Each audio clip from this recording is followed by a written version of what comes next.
petit topo, j'ai dû redémonter le turbo que j'avais monté, j'ai dû le renvoyer en garantie, me faire rembourser.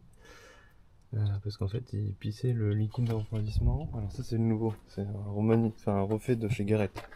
Donc c'est beaucoup plus cher, j'ai payé 850 €. Mais normalement je suis pas censé être embêté avec ça.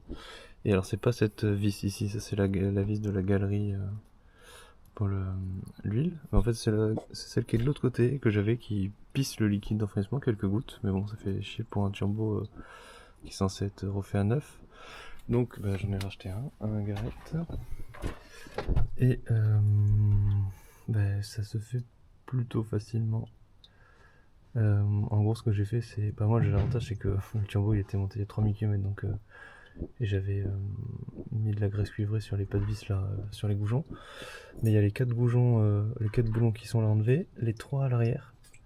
Il y a 2 vis là, je dis pas de bêtises, c'est du 10 là sur l'arrivée d'huile, 2 vis là sur l'arrivée d'eau, une vis enlevée de 10 là sur une patte, là, je sais pas si vous voyez, sur la patte qui est là, qui tient le collecteur.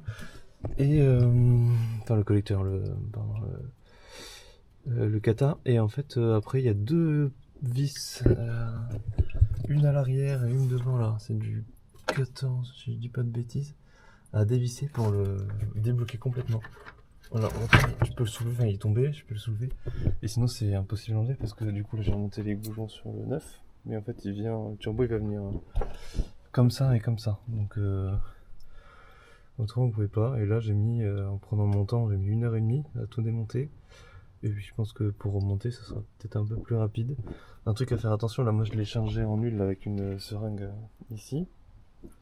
Mais ce qui est recommandé c'est débrancher là, les injecteurs et le faire pomper au démarreur, là. Faire pomper la pompe à huile au démarreur pour charger le turbo en huile pour éviter qu'il tourne à sec. Voilà, on est 1 minute plus tard, c'est super bien fait.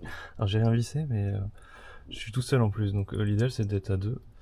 Mais ce que j'ai fait c'est que du coup j'ai passé le turbo sur le côté là pour passer dessous ici.